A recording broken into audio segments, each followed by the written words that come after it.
Ivy Slater, and you're listening to Her Success Story Podcast, a show where gutsy businesswomen share their success journey.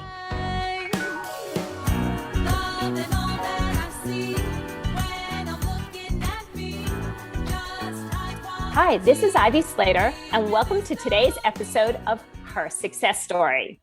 Today, I have the pleasure and honor of talking to Stacy Phillips, who's a partner at Blank Rome. She's a divorce attorney. She's actually a certified family law specialist and one of the country's most well-known and respected family practitioners. She's achieved virtually every honor available to a lawyer, and I respect her so. She's an author, and Stacy, correct me when we get here, is Divorce, It's All About Control, How to Win the Emotional, Psychological, and Legal Wars. Most importantly, thank you. Stacy leads with how we treat others, how we conduct ourselves, and how we communicate during difficult times can alter the course of one's life. And Stacy, welcome to the show. I think that quote, you had me at that because it is so true. Thank you for having me. So, we've been speaking to a lot of different attorneys during this month and looking at different areas of law. What drove you to family law? What drove you to become to become certified in family law specialty? So some things you stumble on, some things are preordained, some things you just work hard or love. For me, this was the antithesis of what I expected. When I was growing up, I absolutely did not want to be a family law attorney. In New York, where I grew up, it was called matrimonial law. My dad's partner was the bigwig in the matrimonial bar in New York, and she used to say to me, "Stay away from this, it's too hard." And I didn't want to be involved because I didn't want the emotional responsibility. Similarly, I didn't want to be a criminal lawyer because I didn't want that responsibility. God forbid my client went to jail. That was not what I wanted. So fast forward, I'm at Columbia Law School, and our second year, we got to take one elective. They could have called it necklace law. I'm looking at your necklace. I didn't care what they called it. I wanted to get out of the courtroom. And there was this big lecture class that was offered that had a regular professor, a tax professor, a social worker, and a psychiatrist. And the nugget was it was coupled with a workshop where you got to negotiate, draft, and went through a mock trial. And they happened to call it family law. So there I was. I wanted to do it because I could use these hands-on. So I'm in the class and in the workshop, and we're preparing for studying for the final exam in the big lecture class. And the type of exam it was, they gave us 12 questions and they said, we're going to pick 6 of them. You can bring notes into the class. Now that's my idea of an exam because I can prepare. So I'm in the stacks preparing and I wanted to take a break. Now it's not like they had Vogue magazine or the LA Times or the New York Times and the Wall Street Journal lying around. So I was walking through the stacks and I ended up in the California section and I pulled off the shelf a soft bound lemon colored book. And those were advance sheets of cases that had been decided and published that by the end of the year for the next year would be in a hardbound book. So once a quarter, these softbound books came out. And I'm flipping through it like I was reading short stories. And I stumble on a case, which turns out to be what I do for a living, what Miranda does for a criminal lawyer. And the fact pattern in this case I was reading about was one of the fact patterns in one of the questions that were potentially on the exam. And this case told the whole history of the issue. Since then, that case has been codified, which means it's now in the statute. So I had the whole analysis done right for me in this published opinion. So I took that in my notes. I remembered it. I answered the question with that. It was one of the 6 questions, and I got the highest grade in the class. Because I had pulled it off the shelf. It wasn't because of my brain. It was sort of like divine intervention. I'll always say, because this is also what I'm hearing underneath, sometimes we have to take a little bit of a break, right? Because you were powering, you were studying, you were preparing. And sometimes it's when we take that moment of taking a breath, taking a pause, clearing our heads, that the brilliance comes to us. Yes. It was sort of like being in the shower on steroids. So at the time at Columbia, and I don't know if they still do this, when you did something special or got the highest grade, the professor wrote you a letter. So I was out here in California working for a law firm for the summer. I get this really fat envelope because I had 4 professors in this class. I thought they were kicking me out of school. In any event, I had these 4 letters, and then I had professors ask me to do research and be on a task force. And what I realized was I had always wanted to represent somebody with a heartbeat, not just a litigation budget, but a heartbeat. And I thought I could make a difference. And that's been the reality. I literally can make a difference in somebody's life, and I do regularly, as my partners and associates do. This is the most important and most difficult time in most people's lives. God forbid you have a criminal problem, but divorce is rampant, or you have a child out of wedlock. Those are really crucial times in somebody's life, and to be part of that is very difficult, but very important. And it sounds incredibly rewarding to make this difference in somebody's life. But it's tough stuff. It's not for the faint of heart or the thin-skinned, as I mix my metaphors. So let me ask you this. What has been any significant, in this journey as a career? Very often we set ourselves up in a journey and we kind of create, as much as we know nothing when we're young, we think we know like what things might be like. What has surprised you in family law? What has been the surprises for you in this journey? Well, let me take it the next step. Remember I said that I never wanted to do matrimonial law. Yeah. Similarly, I was the daughter of a big firm lawyer and the granddaughter of a big firm lawyer. So I expected that I would be at a law firm and be part of a partnership. Well, I ended up for 26 years after being in a bunch of law firms, 2 law firms to be specific, I started my own firm, and I had lots of partners and lots of associates and lots of employees and worried about the light bulbs for 26 years. It never occurred to me when I was growing up that I would do that. And 5 years ago, I merged my firm into Blank Rome because I was done worrying about the light bulbs. Wanted to think on a policy level, take care of my clients, develop business, but then be around other people. And luckily, during the pandemic, I did not have to worry about the light bulbs. I have great partners who took care of that so that I could do what I do best, which is being a lawyer. And the pandemic has really brought families together to some degree, or not on the other degree, because we had all this incubated time as a family unit that people were going to work and going to school, and it shifted that family dynamic. Absolutely. So I have seen people say, what I was upset about, it's not worth it. I'm so grateful. And others saying, I have one life. The pandemic, like 9/11, has taught us we have one life, and I want to do it differently. I have also found that cases that should settle don't settle. And then the flip side of that, I have found that some clients have thrown in the towel. They just don't want to do it anymore, and they'll walk away from millions of dollars because life is too short. So the pandemic makes us all reevaluate, I think. And how we do that manifests in how we conduct our lives.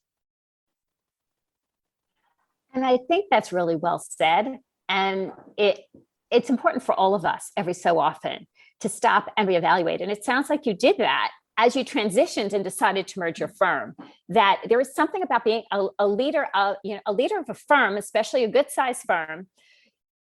If you love to practice law, it's wonderful, but you also have an enormous amount of other responsibilities that can really infringe on what you love to do. If you don't love leading the firm, it's taking you away from what you do love. And I still lead within my firm. I'm not the chair, I'm not the managing partner, but my persona is being a leader. I don't have an official title. Yes, I'm on a whole bunch of committees, but I love being 50,000 feet up, and policy and planning and developing and mentoring and leading. Mentoring and leading are not the same thing. But I don't have to worry about the malpractice insurance or the medical insurance. And I am grateful for that. I have wonderful partners and administrators in the firm who take care of it. So I could do what I do best. And at this stage in my life, it's wonderful. I've been there 5 years and it seems like yesterday. It's great. Well, first of all, congratulations to you on making changes in your world that are best for you and lead forward. Thank you. So hats off to it, because very often we get involved in the day-to-day and we forget that we actually are the master of our own destinies and we have the ability to create what we want. And they say that, people have 3 careers. So I don't know if this is my second or my third, but I'm not going anywhere. One day we'll figure out if we're both in our second or third. So I'm hoping it's a third because I'm loving this one. So let's talk a little bit about the differentiators between leadership and mentorship, because I love you brought that up. And it is, we think being a great mentor is being a great leader, and being a great leader is being a great mentor. Can you expound a little bit on your point of view on that? I have not looked it up, but I'll tell you how I feel about it. Mentor is really one-on-one, and helping the younger person forage their way into being their best self, whether it's professionally, personally, etc. I used to say to my kids, and I'd say to my younger lawyers, I don't want you to make the same mistakes that I made. Learn from what I did wrong. And invariably, they'd go barreling ahead in spite of what I said. But I work very hard with younger lawyers and younger people, not just lawyers, at being a mentor or being an ally. But a leader is much more 50,000 feet up. You have to think policy. You have to think way in the future and how to get there, how to be creative, how to think outside the box. And even though I'm in a big firm and you think, well, I don't have to lead my firm anymore, I am absolutely saying those things to myself, my group, my firm.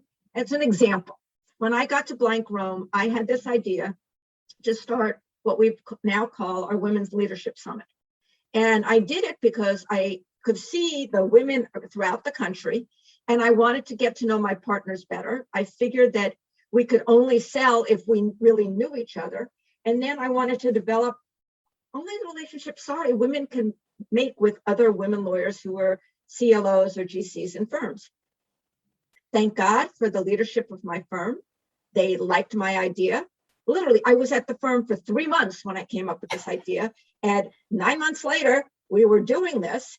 And it's become our most important event of the year. We're going, I think, on our 5th year of this. It's fabulous. And it is brought the women in the firm closer together. We had a conference call a couple of summers ago when we were allowed to travel, where we had an issue that came up with the Women's Leadership Summit. We were all over the globe because it was August, and we all got on a conference call and solved the problem because we all knew each other around the country. I mean, we have 650 lawyers or thereabouts. So the women are very tight, and we band together. We develop business together. Our business development from this Women's Leadership Summit is incredibly robust. The women GCs and CLOs say, only you could do this. Last year during COVID, we had it online. Imagine a whole bunch of women lawyers dancing because we had a break and everybody was dancing. I mean, only we could do that. Touche to that. And there's something special about gathering women together and gathering women leaders together. There's an energy, there's a power, there's a, I know, listeners, I'm going to call myself out now. This is a cliche and I own that. But I think about, back to with my daughter reading The Sisterhood of the Traveling Pants. Mm-hmm. And there's a sisterhood about it, about having each other's back, about thinking about it, about being there for one another without even that thought process. Mm-hmm. And I love how you're talking about how you've kind of taken this strategy and used it as an avenue to use business development sisterhood. Because when women work together, it is, I hate to say powerful again, but it is.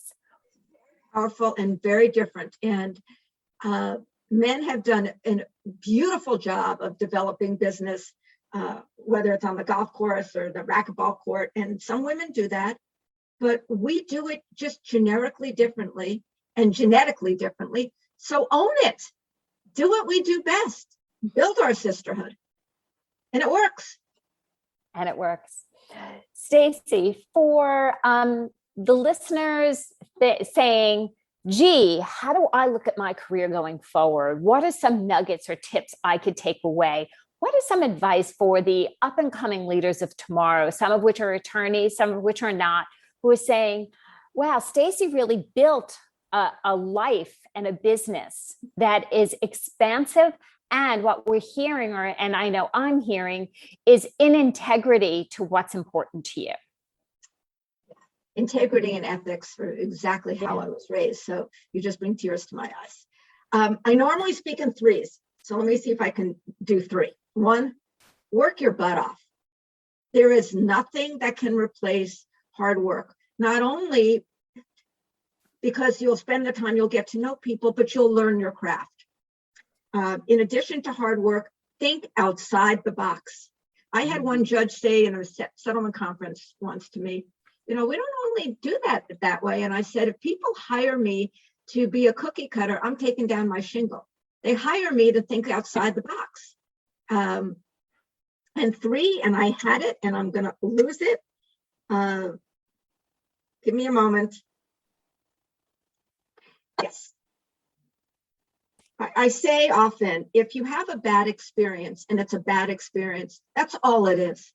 But if you have a bad experience and you learn from it, it's a positive experience. So take all your bad experiences. That's what builds who you are. As the expression goes, good judgment comes from experience, most of it bad. You're taking those bad experiences, and that's what's making you who you are. So own it, learn from it, and build from it. And that's part of thinking outside the box as well. So those are my three. I love that. And listeners, if you did not get that, hear it again. Hard work. Nothing can replace hard work. And as I'm seeing you with beautiful family photos and things like that in the background, it's hard work in every area of our lives. It's showing up 100%. Mm-hmm. I love out of the box thinking. If we only think about the way we've done things, it neuters innovation. And just think about the age we'd be living in if we didn't have innovation this past year. So that out of the box thinking is what has helped us as human beings, as businesses, come through a global pandemic, because we've done things out of the box. And number three, I love how you put it, understand the bad experiences because they'll create the next positive actions. And it brings to my mind the idea of, please, Lord, give me the mistakes that are the learning curves that gives me the ability to grow, because without them, I'll just stay the same. And ladies and gentlemen, that is just boring. I'm going to be really polite because we were on air, and I might say this differently if I was sitting across having a cup of coffee with somebody. But I'm not going to be the one who's going to live a boring life. I want to live a life of fullness and adventure. But when the bad stuff is happening, it's like, oh, Lord, enough already. So you know the expression, I know God wouldn't give me more than I can handle. Mother Teresa's 100%. Mother Teresa's response to that was, I wish he wouldn't trust me so much. And it's very true. And surround yourself with your support team. If it's your sisterhood, if it's men and women, if it's all guys, create your support team that helps you. And people who are smarter than you are. People who are smarter than you. Those to nurture your emotions, those to nurture your brain. I always want to be surrounded by people who challenge me. People in my office know, yes, Stacy, no potted plants. I don't want somebody sitting there just taking instructions from me. Go at it with me. But ultimately, it's my call, and stop fighting. But us together is far more powerful than our individual parts. So let's be together and build something that's really special. I love that. Stacy, how can our listeners learn more about you, the organization, and be connected to you? So I'm on LinkedIn. You can go online, Stacy D. Phillips. There's another Stacy Phillips who's a violinist. That's not me. I'm a partner at Blank Rome, and I wrote the book, Divorce, It's All About Control, How to Win the Emotional, Psychological, and Legal Wars. All roads lead to Rome. You can look me up in any which way and you'll find your way through. I love it. Thank you for joining me here today at Her Success Story. Listeners, thank you for staying in tune with this series that's all about women leaders in the legal field. To continue to learn more, there's episodes coming being dropped every Monday morning. Stay tuned with great interviews, wonderful content. I will always say at the close of each show, and wait for it, stop and think of your biggest takeaway from Stacy and I's conversation today. Write it down in the notes, and then what action are you going to commit to by hearing it? So don't just show up to listen in life. Show up to listen, learn, and implement. That's where we make a difference. Thanks again for joining me here today. See you next time at Her Success Story.